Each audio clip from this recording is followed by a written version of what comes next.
안녕하세요. 시그널룸입니다.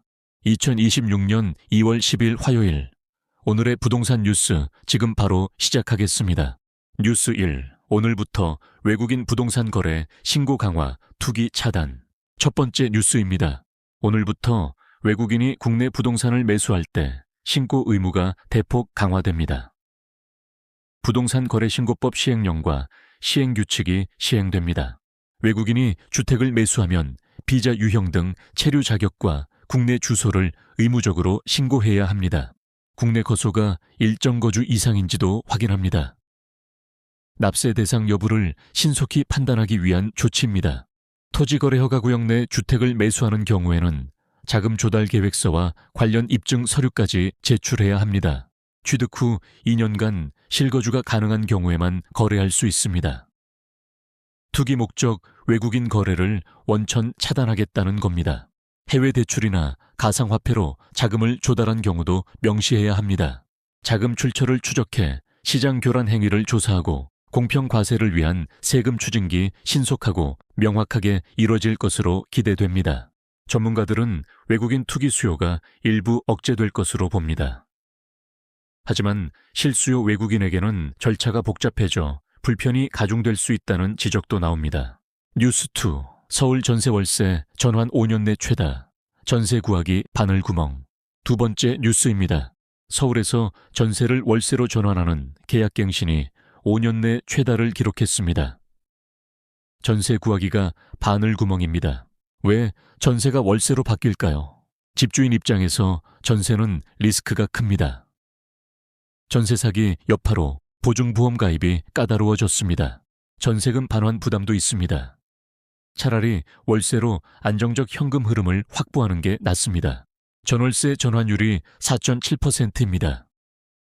현 시점 은행 예금금리보다 2배 가까이 높습니다. 집주인에게 월세가 훨씬 유리한 구조입니다. 전세 보증금 1억을 은행에 넣으면 월 21만 원이지만 월세로 전환하면 39만 원을 받습니다. 전세대출 규제 강화도 영향을 미쳤습니다. 세입자가 전세 자금을 대출로 마련하기 어려워지면서 전세 수요 자체가 줄어들고 있습니다.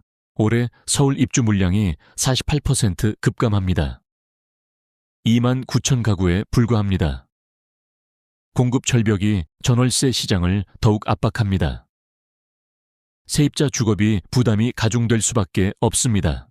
전문가들은 전세의 월세화 흐름이 계속될 것으로 봅니다.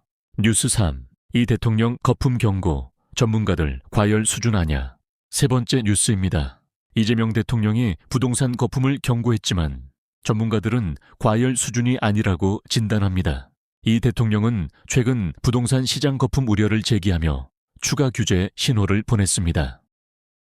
강남 3구와 한강벨트 집값 급등을 거품으로 규정하고 규제 강화 가능성을 시사했습니다.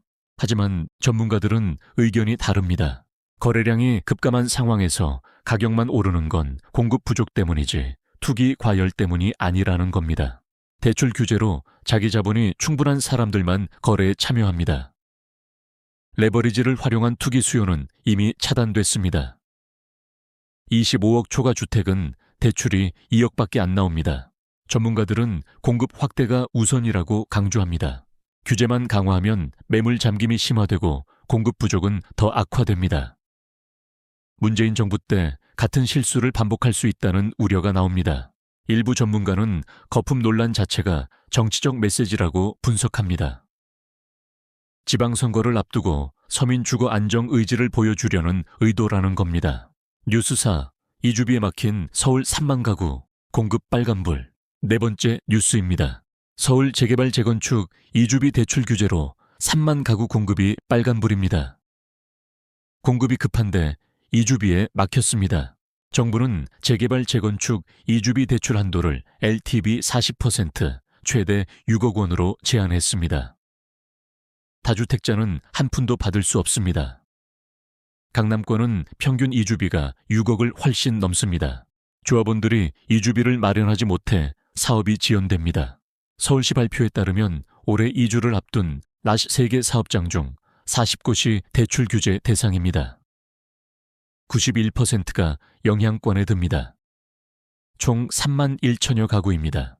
이주가 지연되면 금융비용이 늘어납니다. 사업성이 떨어지고 준공도 밀립니다. 주택 공급 불안 심리를 부추길 가능성이 큽니다. 서울시는 이주비 대출을 일반 주담대와 구분해 LTV 70%를 적용해야 한다고 정부에 촉구했습니다. 정비사업은 공급 확대의 핵심인데 규제로 막힌 겁니다. 전문가들은 정책 간 모순을 지적합니다. 한쪽에서는 공급 확대를 외치고 다른 쪽에서는 공급을 막는 규제를 만듭니다. 뉴스 5 강남 집값 26억, 서울 평균의 2배 이상, 격차 심화. 5번째 뉴스입니다. 강남 아파트값이 평균 26억 원으로 서울 평균의 2배 이상입니다. 격차가 더욱 심화되고 있습니다. 강남 3구 평균 아파트값이 한 6억을 넘어섰습니다. 서울 전체 평균은 12억 원 수준입니다. 강남이 서울 평균보다 2배 이상 비쌉니다. 지역 간 양극화가 갈수록 커지고 있습니다. 대출 규제로 강남은 현금 부자들만 사는 시장이 됐습니다. 실수요자는 접근조차 불가능합니다. 전문가들은 격차가 더 벌어질 것으로 전망합니다. 공급 부족이 계속되는 한 상급지 쏠림 현상은 지속됩니다. 마무리. 오늘의 핵심 뉴스 정리해드렸습니다. 내일도 중요한 뉴스로 찾아뵙겠습니다. 감사합니다.